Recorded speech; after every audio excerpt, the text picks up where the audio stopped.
आपको देख करके कई लोग ये सोच रहे होंगे कि इस तरह की चीजें, इस तरह का ट्रॉमा अगर किसी को होता है तो क्या लोगों में कोई प्रॉब्लम नहीं होता है।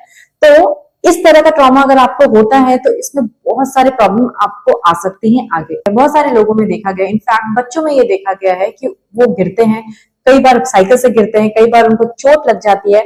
एंड जो मोस्ट कॉमन एरिया उनका चोट लगने का होता है वो होता है उनका फेस।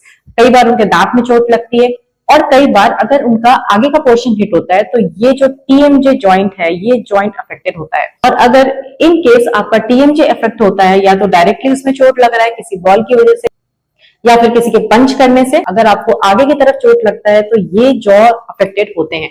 अगर आपका टीएमजे अफेक्ट हो रहा है तो ये टीएमजे जो है ये हमारा ग्रोथ सेंटर होता है हमारे जॉ का, हमारे जबड़े के ग्रोथ का। हमारा जबड़ा डाउनवर्ड और फॉरवर्ड ग्रो करता है। अगर आपके टीएमजे में चोट लगी, यहाँ पे प्रॉब्लम हुआ, तो इसकी वजह से जिस पॉइंट पे चोट लगती है वहां पे फाइब्रोसिस होने लग जाता है, वहां पे बोन फॉर्मेशन होने लग जाता है एंड इसको बोला जाता है टीएमजे एंकाइलोसिस।